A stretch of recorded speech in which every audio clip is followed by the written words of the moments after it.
Hi, and welcome back to the Get Rich Quick Club. Last we left our 5 friends, they were taking pictures of what they thought would be a good UFO, and they thought they found a ripper, or a really good one. So now we're on Chapter 8, The National Truth. The 5 of us gathered around looking at our photo like football players in a huddle. "It's perfect," Rob announced, "just perfect." "It's dinky-dee," Quincy said. "This snap is crash hot. That means it's for real. This picture is wonderful." "I gotta pee," Teddy said. "There's only one way that anybody would be able to tell this photo was a fake," I told the others, "and that is if one of us spilled the beans." "What do beans have to do with it?" asked Eddie. "It's an expression, dingbat," I told Eddie. "It means to reveal a secret." So together we made a pact, a solemn vow. The 5 of us agreed that we would tell everybody we had been out in the field playing when this UFO buzzed by us. It stopped over the trees, hovered there for a second or two, and then it zipped away. We just happened to have a camera with us, and were lucky enough to snap this fuzzy picture. That was the story. We all promised to stick with it. We agreed that if any one of us revealed that we had faked the photo, terrible, horrible things would happen to that kid. I thought it would be a good idea to seal our vow with blood. Nobody wanted to bleed, so we used grape juice instead. That afternoon, we all rode our bikes over to the supermarket. They got a rack of newspapers by the cash register that aren't really newspapers. They look like newspapers, but the stories don't sound anything like the stories you read in regular newspapers. "Woman grows pumpkin in the shape of the president's head. JFK lives in the White House basement. My twin brother is from Mars." That sort of thing. All of them look like the kind of newspaper that might go for a story about UFOs. We decided to buy one called The National Truth. The cover headline read, "Meteor on course to destroy Earth next Wednesday." We dug into our pockets and came up with $2.40. "Will we get this back?" asked Rob. "Listen," I said. "It's our capital. Think big. Think of it as an investment." "Oh, great," said Rob. "We don't get it back." "Can we at least get some gum with it?" asked Teddy. The $2.40 in investment was enough to buy The National Truth, with exactly enough left over for a pack of Bubblicious gum. On the way back, we split up the gum. Once we got to the gazebo, we found the page in The National Truth where they had the mailing address. Rob worked out a letter to include with our photo. "Dear National Truth, we are 5 children who live in Maine. We created this fake UFO photo, and we thought you might be able to use it in your paper. Please get back to us as soon as possible. Sincerely, the Get Rich Quick Club." "Are you crazy?" I asked Rob after I read his letter. "Do you honestly think they're going to go for that?" "Well, it's the truth," he replied. "The truth is boring," I told him. "Nobody's going to pay us $1 million for the truth." Lying, I realized, just didn't come naturally to Rob. Even though he was a genius in our group, it would be up to me to compose the letter. So I did. "Dear National Truth, I'm a 55-year-old man with a wife, children, and no history of mental problems. The other day I was in the field behind my house when I saw a weirdly shaped object in the sky.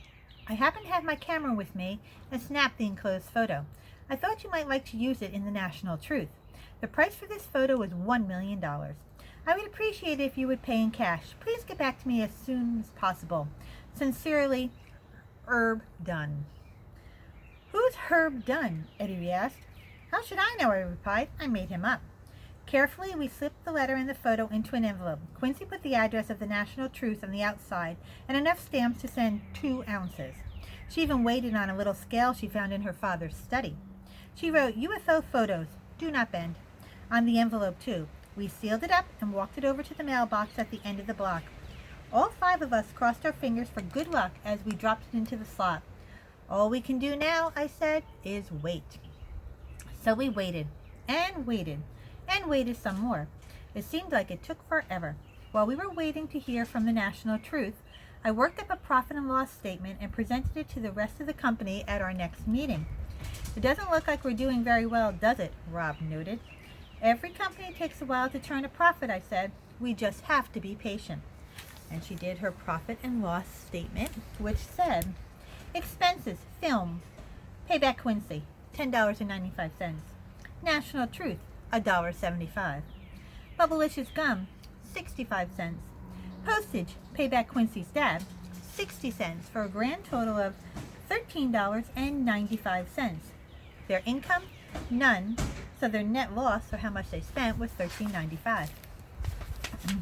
But it's already been 2 whole days, Eddie moaned. 8-year-olds are not exactly good at delaying gratification. Do you know how long it took Walt Disney to build his company? I asked the group. No. Neither do I snapped, but believe me, he didn't do it in 2 days. Finally, everyone got tired of waiting to hear from the National Truth about our photo. They started bugging me to call them on the phone and see what was taking so long. I held the kids off for a week and then agreed to make the call. The phone number inside the National Truth got me into a confusing voicemail system. I had to punch a bunch of numbers, but finally I got one of the editors on the phone. Eve Stroper, she said gruffly. What is it? I'm calling from Maine, I told her. I sent you a genuine UFO photo. Did you receive it? Which UFO photo? She said, unimpressed. We get hundreds of UFO photos. I described the photo and the envelope it was in. Eve Stroper put me on hold while she looked around her office. Oh yeah, got it right here, she finally said. But something tells me your name isn't Herb Dunn. Oops, I had forgotten I'd written the cover letter saying I was a 55-year-old man. Well, doesn't matter, kid, Eve Stroper said. You did a nice job on this picture. What do you mean? I asked. Who's kidding who, kid? This picture's as phony as a $3 bill. How can you tell? Because all UFO photos are phony, she laughed. My heart sank. Quincy, Rob, and the Boogle twins were looking at me, trying to figure out what was going on. How much are they going to pay us? Rob asked. Then you won't print it? I said to the phone. I didn't say that, Eve Stroper replied. Kid, we print phony UFO pictures all the time. The only problem is we just ran a big UFO piece a couple of weeks ago. Didn't you see it? It was a story about aliens taking over the Earth by hiding secret messages in McDonald's Happy Meal toys. You see, there's a secret code on the bottom of each toy. When 3-year-olds see the code, they go insane.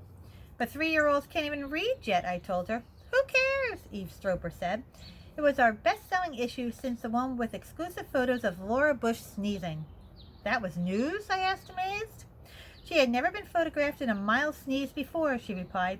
Anyway, we can't run another UFO piece for a while. Try me again in about a year. A year? I exclaimed.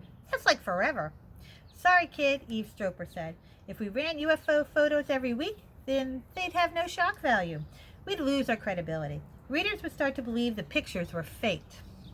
But your pictures are faked. Well, we don't want them to know that, Eve Stroper said with a chuckle. Hey, kid, you sound like you're pretty bright. Did you shoot any pictures of Elvis Presley or Marilyn Monroe lately? Didn't they die a long time ago, I asked. So what? She said. They still sell papers. To their millions of fans, they live forever. No, I said. I don't have any photos like that. Too bad. We haven't run a good Elvis sighting in a long time. I asked her to send the photo back to us and hung up the phone.